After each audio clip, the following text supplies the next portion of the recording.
반갑습니다. 오늘 성경 꿰뚫어 읽기, 오늘 회성경 공부 전도서 시작합니다. 제가 여러분에게 전도서 제 개인적으로 정말 좋아하는 구약 성경 말씀이라고 여러분에게 이야기 드렸고요. 전도서는 읽으면서 아마 좀 여러분도 생각했겠지만 이게 성경인가? 뭐 이런 생각을 아마 많은 사람들이 했었던 것 같아요. 우리만이 아니고. 그래서 처음에 이것이 성경에 들어갈 때, 정경에 들어갈 때 논란이 좀 있었던 말씀입니다. 왜냐하면 헛되고 허무한 이 글을 성경에 넣는 게 맞느냐 이런 논의들이 있었습니다. 여러분 뭐 잘 아시겠지만 그 에스더 같은 경우에는 거기 하나님이란 단어가 없다는 것 때문에 정경에 넣어야 되는가 안 넣어야 되는가. 또 아가서 같은 경우에는 이 남녀의 노골적인 사랑을 성경에 우리가 넣는 게 맞을까 맞지 않을까라는 그 오랜 기간의 어떤 논의를 거쳐서 성경에 들어가게 됐는데, 그것이 성경에 자리 잡게 된 이제 이유들이 있습니다. 그래서 이유들을 제가 좀 설명을 하면서 오늘 보면 좋을 것 같고요. 이 전도서는 히브리어로 여기 썼지만 코헬렛이라는 단어입니다. 근데 이 단어가 원래 이제 동사로는 뒤에 좀 설명을 드리겠지만 이 칼 동사입니다. 모이다라는 동사인데, 이 모이다를 명사로 해버리니까 이제 집합, 회중, 백성, 공동체라는 의미를 갖고 있고요. 그래서 사실은 이게 이 단어에서 정확한 의미를 말하자면 전도자라는 의미입니다. 전도서가 아니라 전도자. 그래서 어떤 사람은 전도자서 이렇게 써야 되지 않느냐 말하기도 하는데, 그런데 여기서 말하는 전도자는 제가 뒤에 여기 설명 붙였는데 전도를 위한 책이라고 생각하는 경우가 많아요. 전도서니까 전도할 때 쓰자. 그리고 실제로 그 헬라어로 번역될 때 에클레시아스테스라고 하는 단어로 번역됐어요. 근데 이 단어 자체가 에클레시아 하면 교회잖아요. 회중이라는 의미를 갖고 있어서 이게 어떻게 보면 전도한다는 의미, 전도자라고 하는 의미가 강하기 때문에 그런데, 실제로는 그 교회 구성원 혹은 공동체 안에서 연사, 그러니까 말하는 사람, 그리고 대변인, 이런 의미를 더 강하게 가지고 있어요. 그래서 전도하는 전략을 가르쳐주는 이런 성경이 아니라 이 공동체 안에서 말을 하는 사람, 대변인. 그래서 우리가 그걸 전도자라고 번역을 해서 전도서라고 말하지만, 사실은 진짜 의미는 그 공동체의 대변인의 성격, 말을 전하는 사람. 그래서 이따가 제가 구조를 좀 보겠지만, 구조에서 세 개로 나눌 때 그 코헬렛이라고 하는 사람이 직접 말하는 것과 또 나레이터가 이 앞뒤로 말하는 문장으로 이렇게 12장의 구조가 되어 있습니다. 그래서 오늘 이 전도서라는 말의 의미는 전도를 하기 위해서 이 본문을 쓰면 오히려 자세히 읽지 않으면 혼란에 빠지게 되는 본문입니다. 그래서 여러분 전도서에 대해서 이렇게 좀 첫 번째 이해해 두시면 좋겠고, 두 번째는 누가 썼는가. 분명히 1장 1절에 써요. 다윗의 아들 예루살렘의 왕 전도자의 말이다. 그러니까 누구죠? 다윗의 아들 중에 왕이 되는 게 솔로몬이잖아요. 그래서 저희가 전통적으로 솔로몬 왕이 썼다라고 우리에게 알려져 있습니다. 그런데 여기 있는 화폐라든지 단어가 솔로몬 시대의 것이 아닌 것들이 좀 발견되면서 저희가 이 시기를 좀 구분하기가 좀 복잡해졌지만, 어쨌든 솔로몬이 쓴 것에 어떤 추가적인 게 있을지 모르지만 저희는 솔로몬이 쓴 지혜의 말씀, 잠언과 더불어 우리에게 준 말씀이라고 저희가 생각하고요. 그래서 전도서의 기록 연대는 잘 알 수는 없어요. 근데 여러분, 누가 그 솔로몬이 쓴 게 성경이 몇 편이죠? 솔로몬이 쓴 거 그렇게 어려워요? 많지 않아요? 잠언, 전도서, 아가서도 술람미 여인과 솔로몬의 사랑이잖아요. 예. 그래서 뭐 당신의 입술은 앵두 같고 뭐 이런 목젖은 뭐 이렇게 읽어보면 연애 편지 같은, 그죠? 그래서 저희가 이 아가서도 솔로몬의 술람미 여인과의 어떤 사랑이다, 이렇게 그래서 세 개를 썼죠. 근데 이 세 개가 문체가 좀 많이 좀 달라요. 그러니까 여러분, 이제 우리는 한국말로 번역해서 모르지만 이제 원어를 보면 저도 그렇잖아요. 내가 쓰는 단어들이 있잖아요. 그래서 그 쓰는 단어들이 조금씩 차이가 있는데 저희가 이제 그렇게 이해를 해요. 아가서 같은 경우에는 뜨거웠을 때 젊은 나이에 쓴 글들이라 그 문체가 좀 화려하고 수려한 의미를 가지고 있는 경우가 많고, 전도서는 내용을 보시면 알겠지만 노년에 가장 인생에서 다 해본 사람의 말이잖아요. 이거 뭐 읽어보면 뭐 인생 끝까지 살아본 사람이 쓸 수 있는 거예요. 그죠? 우리 권사님이나 목사님이나 이 좀 살아본 사람이 아니면 이걸 이해를 못하는. 그래서 전도서는 좀 노년에 솔로몬이 쓴 글이라 문체가 아무래도 내용 전체를 담고 있는 것처럼 허무하고 무상하고 이런 내용들이 좀 많다는 거죠. 그래서 기록 연대는 정확히 모르지만 솔로몬이 마지막 그 살았던 연대를 측정하면 BC 930년에서 931년 정도. 그래서 931년에서 930년 BC입니다. 그 정도가 아닐까라고 추정하고요. 70인역 뭔지 아시죠? 헬라어로 번역한 게 70인역입니다. 히브리어를. 거기에서는 아까 말씀드린 회중, 교회 구성원, 연사, 대변인이라는 말로 이 단어를 옮기고 있습니다. 코헬렛이라는 단어를. 그래서 문화 형식은 자문 양식이랑 거의 비슷하게 돼 있고 운문의 형태를 띠고 있다. 여러분 이게 좀 전도서에 대한 좀 기본적인 서론을 말씀드리고요. 또 보면 전도서는 염세주의 내용이 굉장히 강합니다. 염세주의가 뭐죠? 제가 이거 안 보고 딱 가리고 염세주의가 뭐죠? 그러면 염세주의는 인생이 불행하고 비참해요. 그런데 이걸 못 바꿔요. 그냥 우리는 여기에 눌러 살아야 돼. 이런 아주 허망하고 허무하고 인생 무상한 이 상황을 못 바꿔요. 그냥 여기 주어진 세상에 그냥 살아야 돼. 이게 염세주의예요. 혹시 여기 염세주의적인 분 있으신가요? 아니라고 말하겠지만 보면 대충 나오죠. 그래서 염세주의를 가진 사람의 특징이 뭐냐면 뭘 변화하려고 하는 개혁의 의지가 없어요. 그냥 주어진 거 그냥 살다가 가면 되지 뭐 이렇게 바둥바둥 사냐, 뭐 이런 게 염세주의적인 생각을 가지고 있는 거고, 이게 진짜 강해지면 자기 목숨을 끊는 경우도 있죠. 그 염세주의적인. 그래서 이 전도서를 읽어보면 첫 단어가 그렇잖아요. 헛되고 헛되니 모든 것이 헛되다. 그러면 그 단어에서 오는 느낌이 뭐냐면, 야 인생 삶은 뭐 하겠니, 뭐 어차피 살아봤자 똑같은데, 뭐 이런 내용들이 여기에 나와 있어서 이게 신앙에 좀 반대되는 내용으로 보는 시선이 있어요. 여러분 뭐 어떻게 읽으셨는지 모르겠습니다만 저는 오히려 역설적인 힘이 있다고 보는데, 전도서가 전체적으로 염세주의적이다라고 받아들이는 사람이 있고요. 근데 저는 전도서는요, 저는 인생을 살아보니까 헛되고 비참하고 변화할 수 없다, 이걸 강조하기 위해 쓴 게 아니라 그럼에도 불구하고 우리에는 살아야 될 이유가 있다. 그리고 우리가 살아야 되는 이유에는 우리가 생각하는 것과는 다른 가장 중요한 이유가 있다라는 걸 이렇게 저는 깔고 있다. 그걸 말하려고 한다. 그런 생각을 가지고 있습니다. 그리고 그 이유를 정리해 보면, 이 세상에 창조하신 하나님이 계신데 그 하나님을 떠나서 우리가 다른 어떤 삶의 목적을 찾으려고 할 때는 허무해지고 아무것도 아닌 것 같지만, 그리고 무의미하지만, 그러나 하나님을 만약에 다시 우리가 삶에 있어서의 목적과 의미와 가치를 주시는 분이란 걸 깨닫게 되면 그때는 우리의 삶이 허무하지 않다.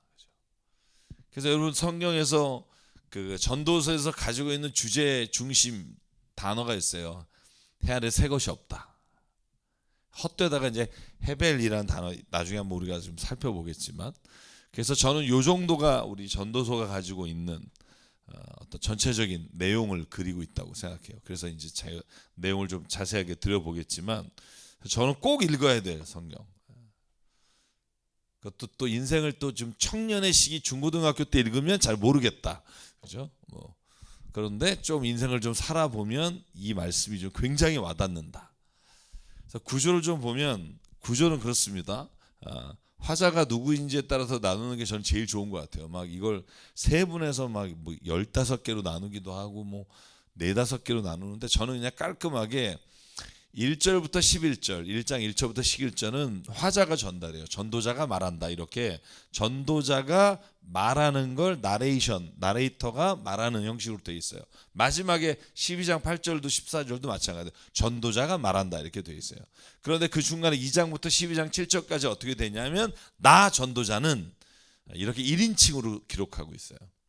그래서 이 구조를 보면 앞하고 뒤는 나레이터가 전도자가 말하는 내용들을 앞뒤에서 설명하고 있고 나 전도자는 이러이러한 것을 깨달았고 이러이러한 것을 알게 됐다. 이렇게 본인이 직접 말하는 화자 중심의 글로 되어 있습니다. 그래서 그렇게 구분하는 게 아마 저는 가장 이 전도서 구조를 이해하는데 좋은 이해 구조라고 생각합니다. 제가 여기 설명을 이렇게 드렸고요. 그래서 코헬렛 이게 전도자인데 여기는 직접 말하고 여기는 나레이션이 설명하는 구조로 되어 있습니다. 그래서 오늘은 아마 1장과 2장 아마 가장 중요한 장 뭐 다 중요하다고 생각합니다만 이제 시작을 좀 해보도록 하겠습니다. 자, 1장 강력합니다. 다윗의 아들 예루살렘 왕 전도자 솔로몬의 말이다. 이걸 전도자에 대해서 나레이터가 설명하는 거예요. 이걸 쓴 사람은 누군 줄 아냐? 다윗의 아들 예루살렘의 왕 전도자의 말이다. 전도자가 말한다. 헛되고 헛되다, 헛되고 헛되다, 모든 것이 헛되다. 여러분 히브리어에는요, 우리 배우시는 분 있잖아요. 최상급이 없어요. 최상급이. 헛되고 헛되다면 최상급이에요. 두 번 반복하잖아요. 그럼 최상급이에요. 그래서 여러분 지성소가 뭐냐면 두 번 반복하는 거예요. 성소의 중의 성소. 만왕의 왕, 제가 그것만 썼는데 King of Kings. 그게 왕 중의 왕 이게 이제 최상급이에요. 헛되고 헛되다라고 반복하면 아주 진짜 끝장이라는 거예요. 아주 그냥 헛됨의 끝장이다. 이게 헛되고 모든 것이 헛되다. 그러니까 이 정도면 그냥 볼 거 없어요. 그냥 모든 게 그냥 헛되다는 거야. Vanity is all is vanity. 허무하다는 뜻이기도 하고 헛되다, 비었다는 뜻이죠. 그러니까 인생 살아봤는데 남은 거 하나 없다, 뭐 이런 거죠. 동의하시나요? 굉장히 동의하시는 얼굴이셔서 제가. 저는 전도서를 쓴 사람은 비유의 황제라는 생각을 해요. 비유의. 잠언에도 그런 게 있지만 비유로 거의 모든 게 돼 있어요. 모든 게 다 비유로 돼 있어요. 보시면 왜 헛되냐? 뭐가 헛되냐?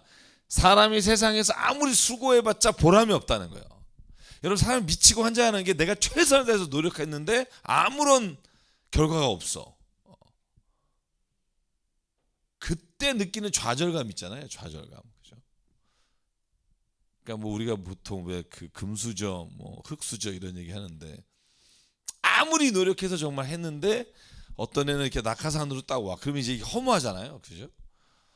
근데 뭐 솔로몬이 지금 이런 얘기를 하는 거예요. 아무리 내가 수고해봤자 보람이 없다. 왜냐하면 한 세대가 가고 모든 게 변하는 것 같지만 그대로다. 변하는 거 하나 없다. 여러분 그런 생각도 직망 많이 하는 게 뭐냐면 제가 80년 세대잖아요. 그때 뭐 했냐? 우리나라에서 민주화 운동 했잖아요. 그 세대란 말이에요. 학교 안 가고 서울역이나 이런 부천역으로 저 1년 내내 학교를 안 갔으니까요. 87년 혁명의 그날, 그죠? 6.29 선언이 있던 그 해, 제가 대학교 3학년이었어요. 그래서 그 해는 학교를 간 적이 없어요. 그래서 제가 학교 수업을 안 갔고 시험을 안 받고 아무것도 안 해서 성적표에 모든 성적표에 딱 한 글자 써 있었어요. INC 이렇게. 이게 뭔지 아시나요? 받아본 분이 아마 거의 없을 거예요. 저희 세대만. INC는 당신은 수업도 안 왔고 학교도 안 왔고 시험도 안 받고 레포트도 안 냈고 아무것도 안 했기 때문에 incomplete. 줄 수 있는 근거가 하나도 없다. 그래서 INC를 전 과목 INC를 맞았어요. 수업 들은 거, 수업 신청한 거. 근데 뭐 여러분 이 나라가 망하는데 지금 나라의 모든 사람이 죽어가는데 지금 학점의 문제예요. 그래서 뭐 저와 친구들은 뭐 저희 형님은 굴하지 않고 그 일을 해서 완성시켰죠. 그죠? 민주화라는 걸 이루었어요. 근데 지금 돌이켜 보면 내가 뭔 짓을 했지? 뭐 이런 생각이 들어요. 세상은 변한 게 별로 없어요. 또 똑같은 투쟁을 하고 있고 똑같이 반복되는 아주 정말 허망한 일들이 오늘도 일어나잖아요. 이태원에서 그렇게 많은 사람이 죽고 내가 뭐 하는 짓이지? 그죠? 궁금하시죠? 내 성적이 어떻게 됐을까? 그 당시에는 나라가 그래서 저 같은 사람이 꽤 됐어요. 물론 많지는 않았습니다. 그래서 어떻게 했냐면 마지막에 겨울 방학 때 공문이 날라왔어. 학교에서 성적을 주려고 하니까 어떻게든 지금 과목당 레포트를 겨울방학에 내면 수업을 들은 걸로 해주겠다. 그래서 레포트를 냈어요. 그래서 마지막 성적이 뭐일까요? 여러분 궁금하죠? 마지막 성적이 올 C 2.0. 그러니까 C부터가 꽈락 안 하는 그요, 그죠? 그래서 올 C를 맞았습니다. 3학년 전체를. 그래도 저 졸업시험 안 봤습니다. 워낙 1학년, 2학년, 4학년 성적이 좋아서 졸업시험을 안 봤는데 저의 성적표 중에 저는 그게 굉장히 자랑스러웠어요. 근데 지금은 이런 생각 들어요. 내가 뭔 짓을 했나? 세상은 그대로야. 여전히 해는 뜨고 또 뜨는데 제자리 돌아가고. 여러분 민주화 혁명을 일으켰던 아니면 뭐 정말 전 세계 모든 나라에서 그런 정말 희생과 죽음을 통해서 자유를 쟁취한 나라들이 다시 정말 재미있는 건 본인의 손으로 독재자를 투표로 뽑아요. 지금 그런 나라가 한두 나라가 아니에요. 왜? 그렇게 생명을 걸어가면서 민주화를 일으켰다고 생각했는데 민주주의를 이룬 그 나라가 엉망인 거예요. 뭐 재정도 엉망이고 정치도 엉망이니까 여러분 20-30년 지나니까 어떻게 돼요? 다시 독재자한테 투표를 해요. 여러분 필리핀 보시죠. 필리핀 뿐입니까? 그게 뭐예요? 이런 걸 느끼는 거예요. 야, 그렇게 목숨 걸고 했는데 20년 지나서 아무것도 아닌 것처럼 보이는 거. 그게 우리가 살고 있는 세상인 거예요.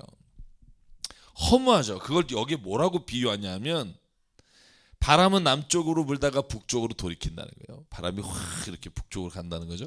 이리저리 돌고 돌다가 불던 곳으로 돌아간다. 모든 강물은 바다로 흘러가요. 그죠? 모든 강은 바다로 가죠. 바다는 넘치지 않는데 강물은 나온 곳으로 되돌아가서 거기서 다시 또 흘러내려요. 쉽게 말하면 여러분 그 솔로몬이 이런 어떤 대류 형상을 몰랐을 거예요. 그죠? 비가 내려서 강물이 되고 그 강이 다시 바다로 흘러가고 다시 바다가 다시 올라가서 대류 현상으로 또 이렇게 돌고, 그죠? 변하지 않는다는 거예요. 그래서 헛되다는 단어가 헤벨이라는 단어인데 이게 공허하다, 텅 비어 있다. 저는 이 말을 확 읽을 때 모르겠어요. 제가 약간 허무주의적인 게 있는지 몰라도 확 와닿는 거예요. 아, 진짜 인생 허무하다.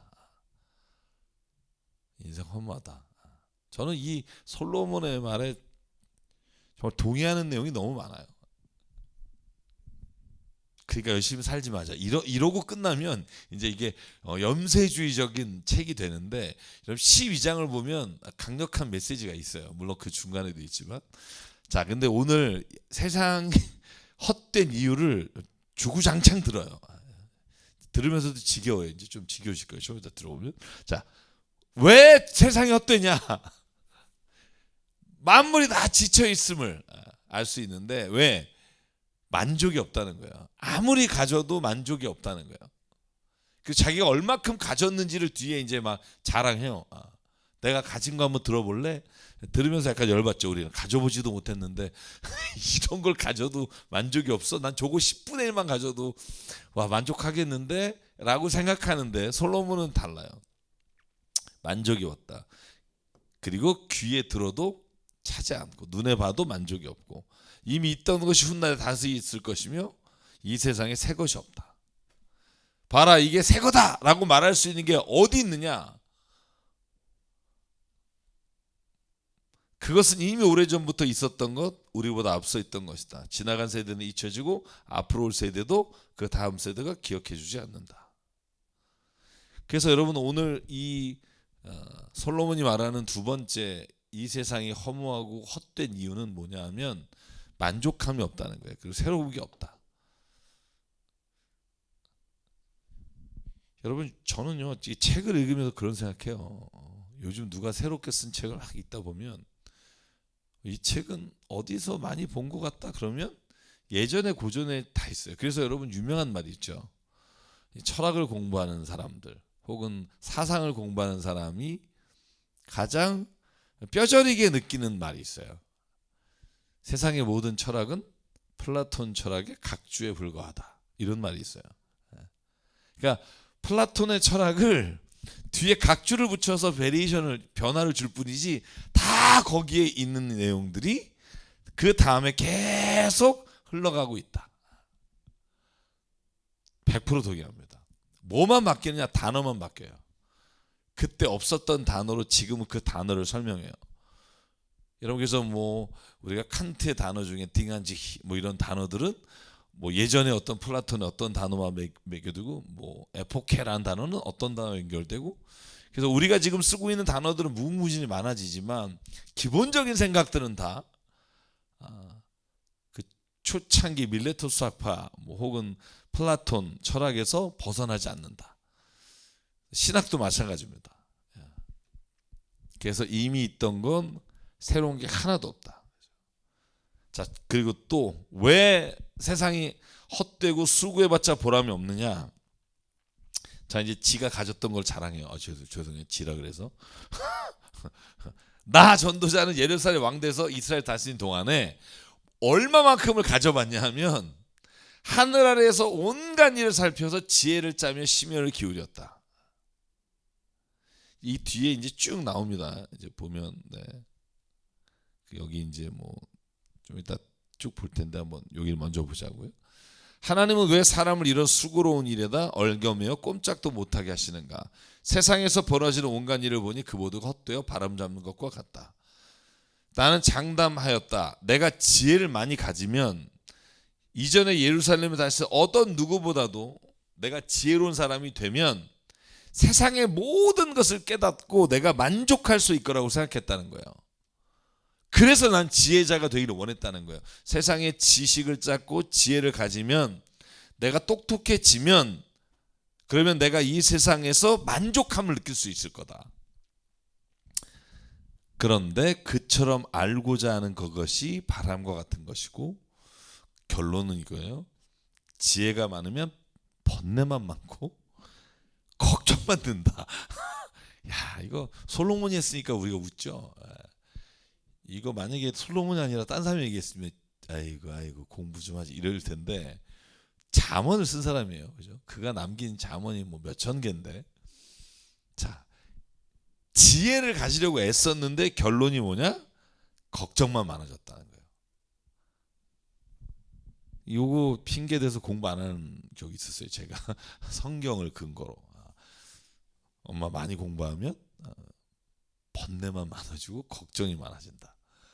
솔로몬이 왜 이런 얘기를 했을까 생각해 보면 그가 진짜로 자기가 살아가면서 만족함을 느끼는 것 중에는 여러 가지가 있잖아요.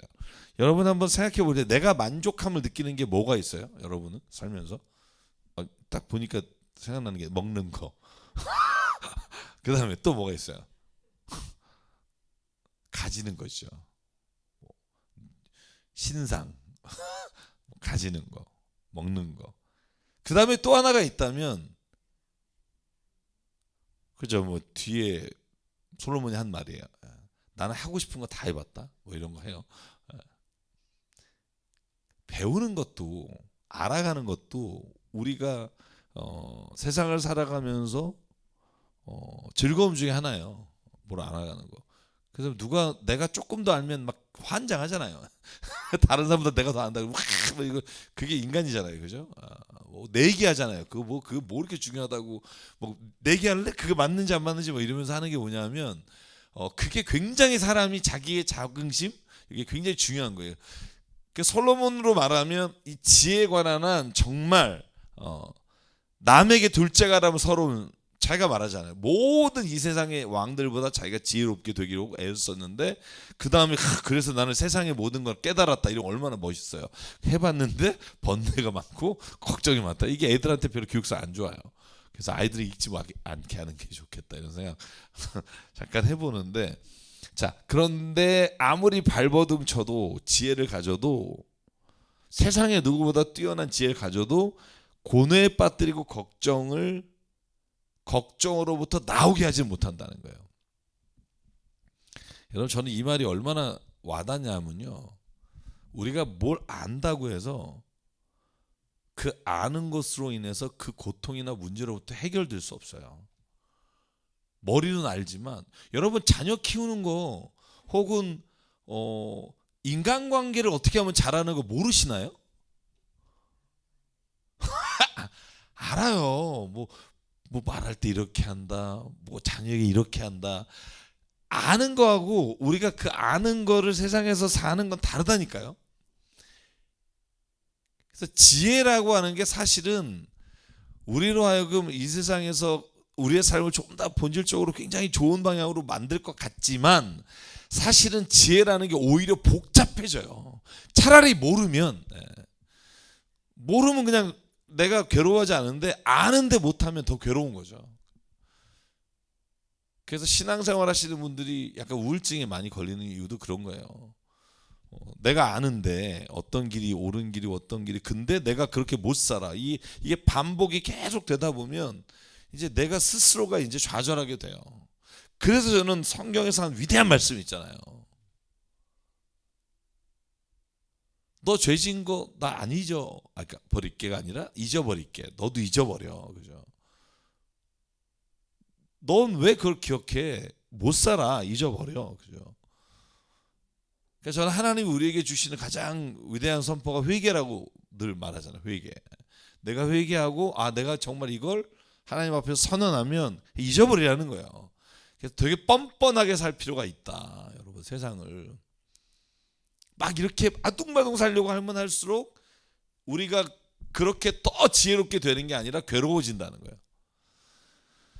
자, 저는 이 말에서 뭘 깨닫냐면 인간의 지혜 한계에 부딪힌 거예요. 인간의 지혜를 최선을 구해봤는데 마지막 한계에 도달한 사람의 말이에요. 번뇌와 걱정. 왜냐하면 알지만 내가 그 아는 것을 살 수 없다는 거, 그리고 내가 아는 것이 굉장한 것이라고 생각했는데 세상의 어떤 이치에 보면 별거 아닌 거. 그래서 여러분 이번 그 솔로몬이 노력해서 얻으려 했던 즐거움들이, 자 이제 1장은 이렇게 마무리돼요. 그래서 인간이 가진 지혜에 대한 한계 이런 걸 고백해요. 그래서 헛되다. 그리고 2장으로 넘어가면 2장에는 뭐에 대한 말이냐면 자기가 해봤던 일들이에요. 내가 즐겁게 살려고, 기쁘게 살려고, 삶의 의미를 발견하려고 내가 했던 일들. 야, 이거 읽으면서 부러워요. 한번 들어보시면 좀 부러워요. 내가 이런 생각도 해봤다. 내가 시험 삼아 너를 즐겁게 할 것이 너는 내 마음껏 즐겨라. 근데 이것도 헛되다. 알고 보니 웃는 건 미친 짓이고 즐거움은 쓸데없는 것이다. 참 이렇게 살면 힘들어요. 아무 생각 없이 살아야지. 이렇게 막 너무 생각하고 살면 이 과중한 스트레스에 빠지게 되는데, 들어봅시다. 갈망을 해온 나는 이제 즐거움을 위해 한 첫 번째가 뭐냐? 술을 마셨다는 거예요. 내 육신을 즐겁게 하고 낙을 누려보려고 술을 진탕 마셨다는 거예요. 근데 어리석게도 이렇게 사는 것은 짧은 한평생을 보람있게 사는 거라고 본인은 생각했는데, 그런데 그렇지 않았다는 거죠. 술을 먹으면 잊을 수 있을까? 그래서 술이 아닌가 보다. 이거로는 내가 잊혀지는 게 아니다 해서 일을 하자. 노동이죠. 내가 큰 일을 했다는 거예요. 여러 가지 큰 일을 해봤다는 거예요. 궁전도 짓고 포도원도 만들고 정원도 짓고 과수원도 짓고 과일나무도 심고 나무들이 자라는 숲에 물을 대려고 여러 곳에 저수지도 만들고 막 일을 했다는 거예요. 일을 하면 여러분 때로는 어려움을 잊잖아요. 그죠? 걱정도 시름도 잃어버리잖아요. 저는 일이라는 게 굉장히 중요하다고 생각해요. 일이 없는 사람은 정말 힘들어요. 그러니까 뭐든지 일을 하는 게 좋은데 그 일을 해봤는데도 나에게는 만족감이 없었다는 거예요. 나를 즐겁게 하는 게 없었다는 거예요. 자, 제가 이제 나중에 정리를 하겠지만 일하지 말자는 게 아니에요. 왜냐하면 이 뒤에 무슨 내용이 나오죠? 여러분 다 읽으셨잖아요. 사람이 자기가 수고하여 얻는 것보다 세상에 좋은 건 없다. 그러면 여기서 말하는 만족함이라는 거, 그리고 나를 즐겁게 해봐라는 게 술이나 일이나 이 모든 것들이 의미 없다는 게 아니에요. 근데 이제 읽어보면 내게 궁극적 만족을 줄 수 없다는 걸 고백하는 거예요. 궁극적 만족을 못 준다는 거예요. 순간적인 쾌락은 줄 수 있으나 그게 진정한 만족이 되지 않는, 진정한 만족 어디서 오나, 이제 이걸 찾는 거란 말이죠. 자, 한번 그러면 어떤 노력을 더 해봤는지, 즐거우려고 막 기쁘려고 어떤 일을 해봤냐. 집에 남종과 여종을 사들이고 그 남종과 여종의 시종들이 또 다 낳고, 그러니까 막 거느린 거죠. 그 다음에 또 뭘 해봤느냐. 소와 양과 가축 같은 걸 가져온 거야. 막 때로 쫙 풀어놓으면, 여러분 그런 거 있잖아요. 내가 갖고 있는 걸 쫙 놨을 때 기분 좋잖아요. 뭐 별로 올려놓을 게 없어서 그렇지. 그래서 왜 우리가 뭐 화장대 위에 이렇게 화장품 놓고 이렇게 뭐 시계나 이런 거 쭉 놓고 이거 내 거 이러면서 이제 아침에 뭘 걸까 뭐 이러면 기분 좋아지잖아요. 예. 근데 뭐 솔로몬이 그 놓은 게 우리랑 비교가 되겠어요? 그러니까 양과 뭐 소, 염소 같은 것도 있지만 은과 금과 보물들도 한번 내가 가질 수 있는 만큼 모아봤다는 거예요. 떼거지로 정말. 여러분 솔로몬이 갖고 있는 재산들 목록 있잖아요. 열왕기하에 보면 막 장난 아니잖아요. 막 전 세계에서 와서 막 물품 바치는 내용도 있잖아요. 모아봤다는 거예요. 왜냐하면 모아서 보면 뭔가 만족이 있잖아요. 그리고 또 뭐가 있어요? 남녀 가수들도 거느려봤다. 그리고 여기 혈정적으로 처첩도 여러 줄 뒀다는 거예요. 3,000명, 그죠? 솔로몬의 궁녀. 부러워하지 맙시다. 어쨌든 해봤다는 거예요. 해봤는데 뒤에 보면 만족함이 없다는 거예요. 하나만 더 보죠. 자, 그래서 내가 정말 즐겁기 위해서 내가 해볼 걸 다 해봐라 이렇게 아까 질문했잖아요. 그리고는 뭘 해봤냐면 어느 누구도 더 큰 세력을 가진 사람이 없이 세력을 가졌다는 거예요. 권력. 원하던 걸 나는 다 얻었다. 누리고 싶은 건 무엇이든지 삼가하지 않았고 내가 다 누렸다. 나는 하는 일마다 자랑스러웠다. 그래서 수고해서 얻은 건 나의 몫이었다. 그러나 내 손으로 성취한 모든 일과 이루려고 애쓴 나의 수고를 돌이켜 보니 참으로 모든 것이 헛되고 바람을 잡는 것 같고 아무런 보람도 없고. 모을 땐 몰라요. 그죠? 막 내가 모든 걸 가진 것 같고 막 권력을 휘두를 땐 몰라요. 근데 어느 순간 되돌아 보니까 이게 내가 이러려고 대통령이 됐나 이렇게 말씀하시는 분 있잖아요. 그러니까 내가 이러려고 이거 했나 이런 생각이 든다는 거예요. 저는 우리가 인생에서 이런 걸 깨닫는 게 너무 중요하다고 생각해요. 왜냐하면 제가 목회하잖아요. 목사들도 이게 정말 이런 충만한 분들 많아요. 어떤 권력과 내가 어떤 누리는 것에 대해서 더 모으고 더 가져보고 더 권력을 쟁취해보고자 하는 사람이 많아요. 근데 솔로몬의 이걸 느끼면, 이걸 깨닫게 되는 순간 뭘 하게 되냐면 그것이 나에게 진정한 만족을 줄 수 없다는 걸 내가 아는 거예요. 알고 나면 똑같은 일을 해도 목적이 달라요. 제가 여러분을 물어볼게요. 왜 권력을 가져야 되죠? 왜 여기서 말하는 세력을 가져야 되죠? 막 세상 내가 진짜 한번 받아서 내가 당한 대로 내가 갚아준다 이러려고 가지라는 거예요. 재산은 왜 가져야 되죠? 뭐 이런 거죠. 목적이 없이 가지면 갖는 순간은 쾌락이 오지만 나중에 허무해져요. 권력을 갖는 이유는 그 권력을 통해서 세상의 많은 사람들에게 가장 정의롭고 가장 선하게 행하는 게 뭔지를 깨우치고 만들어 나가는 일을 하기 위해 권력이 주어지면 그거보다 아름다운 게 없다고요. 왜 돈을 많이 가져야 돼요? 그 가진 것으로 인해 누군가 지금 상황에서 어렵고 힘들고 자기 스스로가 먹을 것이 없는 사람에게 그걸 나눔으로 인해 사실은 보다 더 큰 의미의 기쁨이 오는데 그 기쁨에 다다르지 못하는 거예요. 그러니까 권력과 그 다음에 부와 우리가 가진 모든 이런 일들이 우리로 하여금 최종적인 만족이 될 수 없다는 걸 미리 아는 거, 이거 굉장히 중요하다는 거예요. 그럼 자식한테 안 물려줘요. 뭐 교회든 어떤 거든. 왜냐하면 그건 결국은 망치게 되는 거예요, 자식을. 그걸 누림으로 인해, 이걸 대대손손 가짐으로 인해 막 이게 좋아 보이잖아요. 그렇지 않다니까요. 오히려 자식에게는 그게 독이 돼서 진짜 그 자식의 기쁨과 즐거움을 누리는 일을 못하게 하는 거예요. 생각해 보세요. 아빠가 하는 일 그 이어서 하는 게 그게 기쁨인 아들이 기쁨일 수도 있지만 저는 자기가 뭘 하고 싶은 걸 하는 게 기쁨이죠. 욕심인 거죠. 그건 기쁨이 아니라 욕심. 그러니까 저는 이건 빨리 깨달을수록 좋다, 인생에서.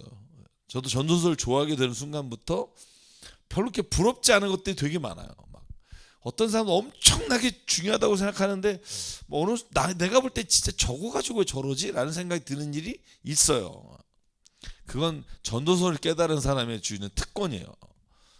여러분 전도서의 특권을 누리길 바랍니다. 여러분 전도서를 정말 깨달으면 저는 뭐 그 세상에 있어서 많은 부분을 내가 이겨나갈 수 있다고 봐요. 성취한 모든 것들 봐보세요. 헛되죠. 저는요 제일 헛된 게 뭐냐 하면 동상 세우는 거예요. 저는 가는 데마다 동상이 있어요. 제가 병원에 갔더니 병원에도 동상이 있더라고요. 설립자 동상, 무슨 동상, 레닌 동상, 무슨 스탈린 동상, 김일성 동상. 아니 저는 이것보다 뻘쭘한 짓이 없다고 생각해요. 뭐 하려고요 그거. 자긴 죽었고 자식들이 그거 보겠어요. 저 두세 대만 지나가면 누군지도 몰라요. 뭐 우리가 아는 이순신 동상, 세종대왕 동상 모르겠어요. 그건 뭐 어떤 국가적인 어떤 뭐 함양 뭐 이런 걸 위해서 뭐 세운다 뭐 그럴 수 있는데 그냥 개인의 무슨 뭐 회장이라고 뭐 동상, 저는 그게 막 되게 안타까워 보이거든요. 그걸 왜 알고 있을까? 그 동상을 왜 만들까? 그죠? 목사님들도 만들잖아요. 그죠? 저는 그래서 아무 의미 없어요. 저희 아버님 되게 유명하셨거든요. 저희 아버님 유명하신 거 모르는 분들이 많은데 제가 지난주에 저희 아버님하고 아시는 분들을 만났는데 뭐 우리 아시잖아요. 전사님은 아시죠? 예, 장로님 아시는데 진짜 유명한 분이거든요. 그래서 아버님 유품이 정말 많아요. 뭐 전쟁 때 정말 박스 찢어서 그 거제도 포럼소에서 공부하시는 것들 막 쫙 있어요. 그래서 박물관 만들자고 막 제안이 왔고 사실 모아놨었어요. 근데 제가 미국 갔다 오면서 저희가 맡겨놨던 집에 홍수가 나서 다 유실이 된 거예요. 난리가 났어요. 뭐 아시는 분 교단. 근데 저는 그때 무슨 생각이 들었냐면 이게 맞다. 그러니까 뭐 어떤 한 사람의 인생을 그냥 막 추앙하면서, 물론 좋은 것은 본받아서 자녀들이 누려야 되겠지만 우리가 거기에 너무 집착하는 삶은 오히려 좋지 않다. 저는 이 마음에 새기는 게 훨씬 중요하다고 생각해요. 여행 가서도 저는 사진을 별로 안 찍는 편이긴 하지만 이렇게 사진 찍잖아요. 그 내가 봤던 장면을 못 가져와요. 내가 봤던 그 일출의 그 태양의 가슴에 확 들어오는 거 사진 보면 내가 왜 찍었나 싶은 게 있어요. 차라리 그냥 인터넷에서 좋은 사진 모아서 내 추억이 있다고요? 별로 없어요. 그래서 저는 그래서 약간 여행 가잖아요. 어디 가면 그냥 충분히 그걸 보고 내 마음에 이렇게 확 담고 오는 스타일이에요. 사진 별로 없고. 왜냐하면 어차피 이따가 솔로몬이 말하지만 죽어서 우리가 아무것도 남는 게 없어요. 뭐 호랑이는 죽어서 가죽을 남기고 뭐 사람은 죽어서 이름을 남긴다? 아니요. 그 쓸데없는 짓이라고 봐요, 저는. 그렇게 남기려고 하면 인생이 조작이 돼요.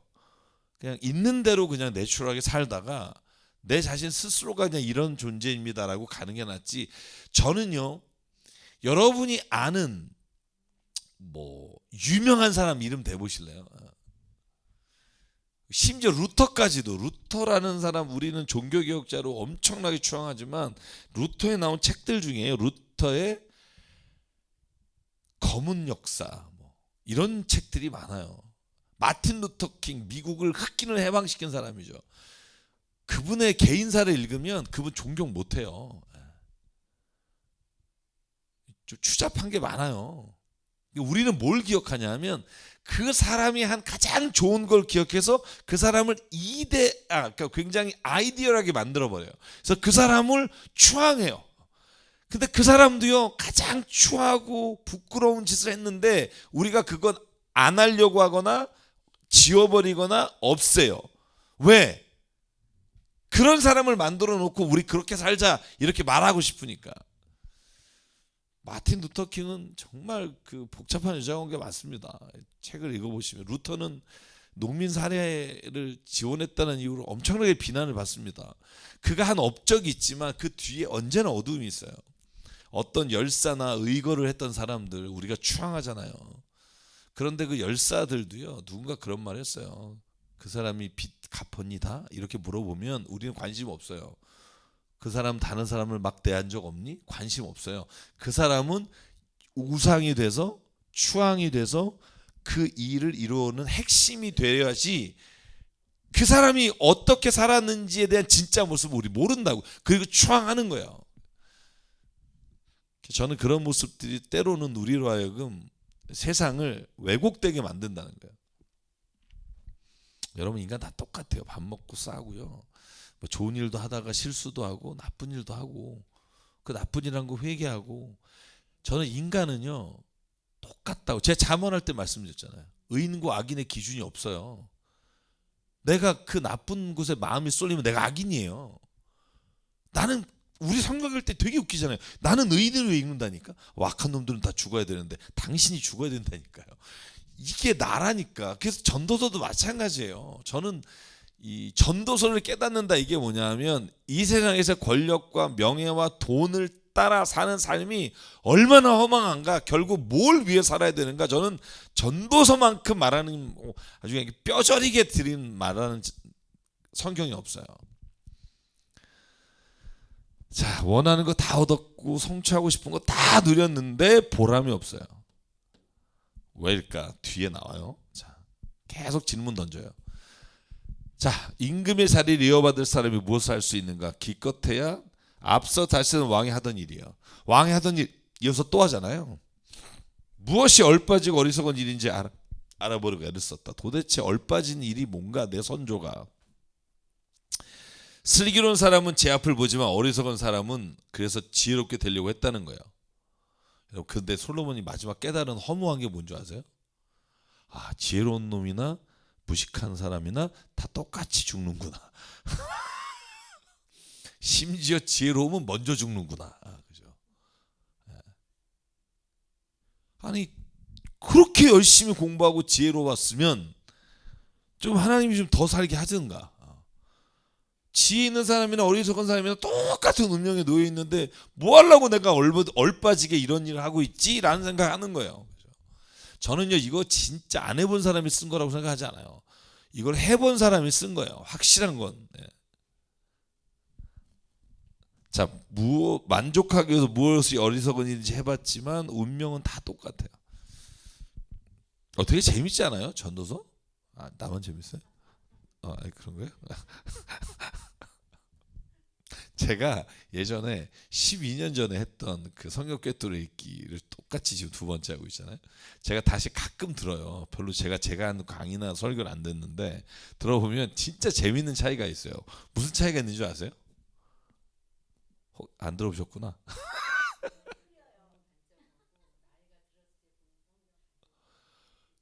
그것도 맞아요. 나이가 들어서 또 보는 관점이 10몇 년 지나고 보는 관점이 다르고 결정적인 게 뭐냐면 제가 그때는요 잡다한 지식과 아는 얘기는 다 했더라고요. 역사, 철학 막 진짜 장난 아니었더라고. 내가 보면서 내가 이렇게 똑똑했나? 뭐 이런 생각이 들어요. 와 장난 아니다 나. 막 이런 생각이 있잖아요. 에?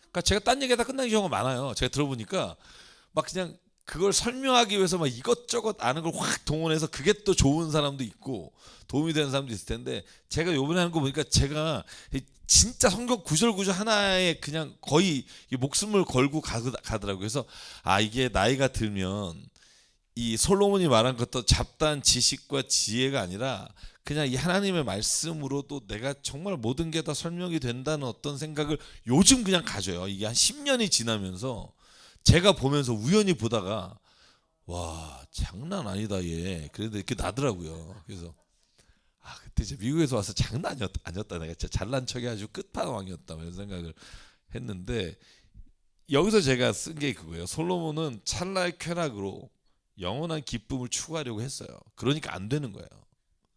자 봐요. 권력을 누리는 거, 소유하는 거, 뭐 첩을 두는 거, 모든 이 술 마시는 거 이건 내가 지금 이 순간에 느끼는 쾌락이라고요. 이 만족이란 말이에요. 근데 이 만족이 영원히 안 가요. 제가 여러분 키르케고르라는 사람을 소개하면서 그런 얘기 했잖아요.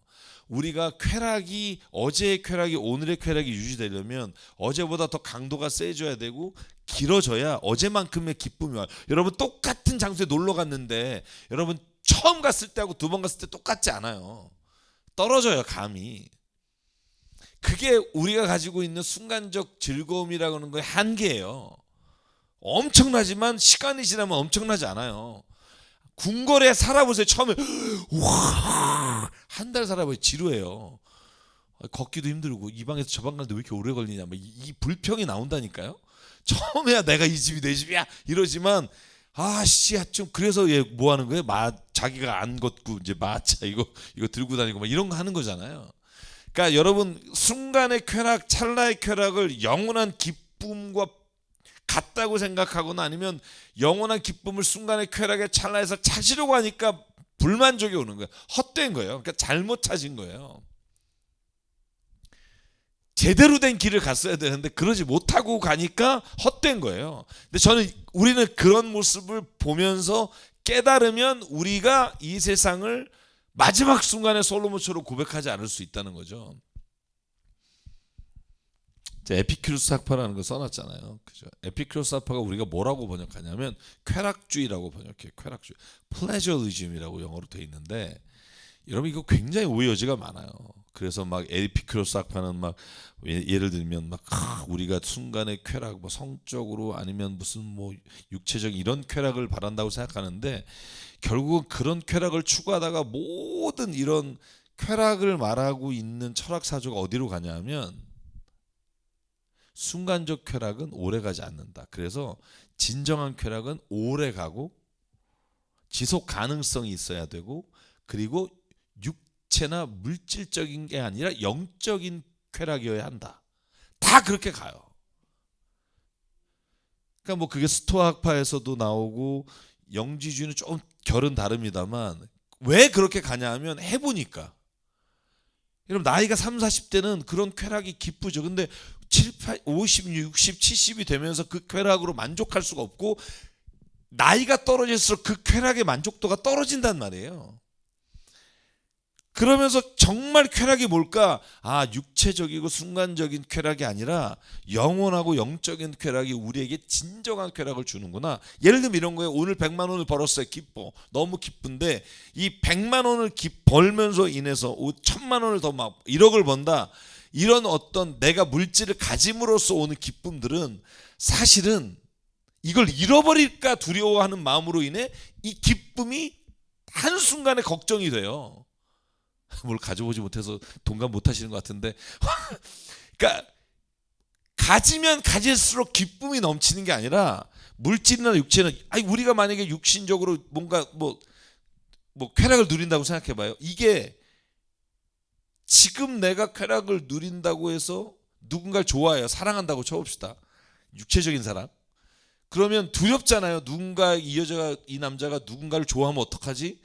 그래서 육체적으로 물질적인 건 가지면 가질수록 그 쾌락이 증가되는 게 아니라 걱정과 염려가 같이 와요. 그래서 모든 쾌락주의는 어디로 가냐면 영적으로 가고 그리고 지속 가능한 것으로 가요. 그럴 수밖에 없다는 거예요. 그래서 저는 솔로몬이 깨달은 게 그런 이치들이라는 걸 뒤에 한 번 더 설명하겠고, 네, 조금만 더 할게요. 지금 제가 좀 늦게 시작했으니까. 그래서 솔로몬이 깨달은 게 있어요. 아, 내가 왜 이런 쾌락과 즐거움을 추구하는데 만족하지 못할까?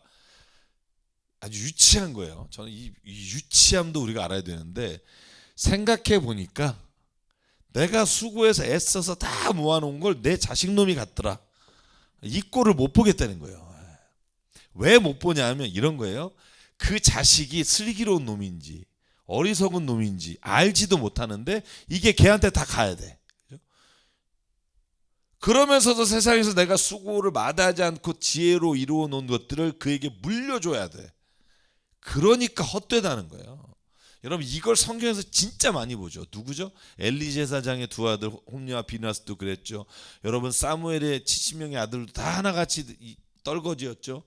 그 다음에 여러분 누가 있어요? 네? 솔로몬도 그쵸. 아들이 뭐 르호보암이 아주 거지 같죠. 그래서 아버지보다 더 세금 걷는다고 막 그 협박하다가 결국 나라 다 10개는 여로보암에게 뺏기고. 그러니까 거지 같은 자식 때문에 솔로몬이 깨달은 거겠죠. 내가 저런 놈한테 다 줬다는 거예요. 르호보암한테.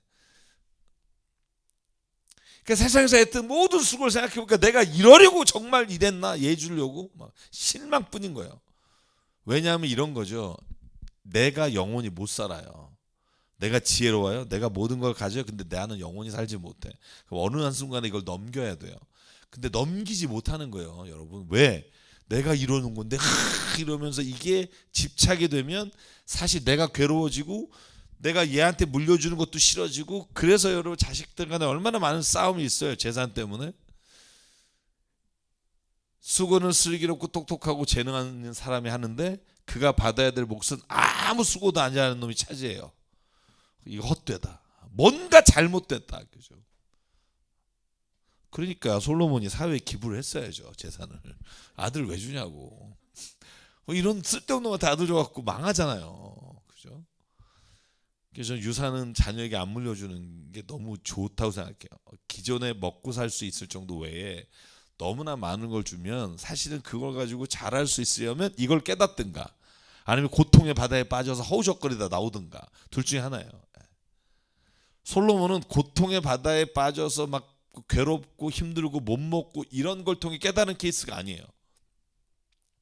여러분 인생을 깨달은 게 두 케이스가 있어요. 하나는 정말 잘 살고 아니면 좋다가 하루 순간에 망해서 고통과 어려움과 정말 핍박과 어려움 가운데 살아가는 사람이에요. 바울처럼.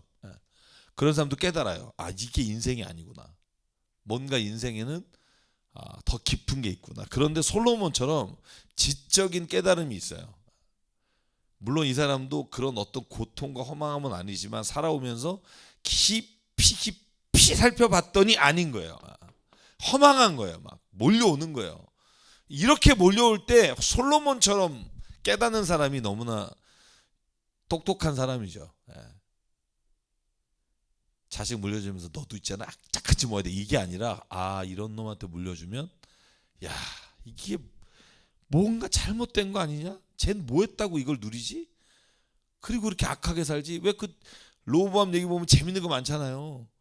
여러분 나이 든 사람들이 와서 이러면 안 됩니다. 솔로몬이 세운 나라를 이러면 그러니까 젊은 놈들 데려다가 깡패들 데려다가 막 패면서 막 그러니까 그러면서 다 여로보암을 다 가잖아요. 유다 한 집합 빼고 베냐민 빼고 다 가잖아요. 그죠?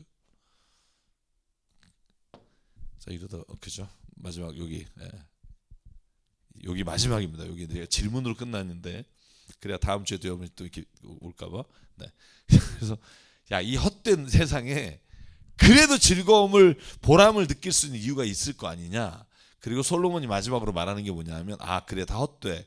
그 심지어 그 모든 걸 또 자식이 가져. 어리석은 자식도 슬기로운 자식도 구분 못하고 세상의 온갖 수고를 나다지 않고 속 썩었지만 보람이 있단 말인가 질문해요. 평생에 그가 하는 일에 괴로움과 슬픔뿐이고 밤에도 그의 마음이 편치 못해. 왜냐하면 재산 쌓아놓으면 잠이 안 와요. 여러분 혹시 누가 훔쳐갈까 봐. 그런데 자 24절이 이제 트랜스죠. 이게 뭔가 전환이 일어나요. 사람에게는 먹는 것과 마시는 것과 자기가 하는 수고에서 스스로 보람을 느끼는 것 이보다 더 좋은 것은 없다. 자 여기가 첫 번째 단락이에요. 그래서 제가 뭐라고 썼어요? 주어진 일에 최선을 다하는 모습. 3. 이게 자기를 즐겁고 진짜 보람 있게 한다. 근데 그걸 누가 주셨느냐? 하나님이 주셨다는 거예요. 그분께서 주시지 않고서 누가 먹을 수 있고 누가 즐길 수 있는가? 하나님이 마음에 드는 사람에게는 슬기와 지혜와 기쁨을 주시고 눈밖에 난 죄인에게는 모아서 사는 수고를 시켜서 그들의 모은 재산을 하나님 마음에 드는 사람에게 준다. 그죠? 죄인의 수고도 헛되어서 바람을 잡으려는 것과 같다. 그러니까 저는 여기서 두 가지를 깨달아요. 결국 내가 얼마를 모았느냐, 또 얼마를 누렸느냐, 이거보다 중요한 건 내가 수고하고 있다는 거, 내가 일할 수 있다는 거, 내가 뭔가 힘을 쓸 일이 있다는 거, 이게 정말 좋은 거구나. 그 자체가 너무 좋은 거다. 그런데 그걸 가만히 보니까 내가 하나도 없는 거예요. 여러분 농사를 진다고 할 때 내가 한 게 뭐가 있나요? 하나님이 주신 씨를 하나님이 주신 땅에 뿌리는 거예요. 내가 한 거 하나도 없어요. 뿌린 거밖에 없어요. 실제로도 또 뿌리지 않아도 그냥 둬도 자라요. 자기가 다 많이 먹으려고 뿌려서 거기다 모아놓아서 뿌리는 거지. 그러니까 하나님이 주셨다는, 그래서 하나님께 감사하는 마음과 내 삶에 있어서 보람 있게 사는 삶이 가장 내게 유익하고 내 삶에 즐거움을 준다. 이게 2장까지의 솔로몬의 고백이에요. 2장까지 솔로몬의 고백.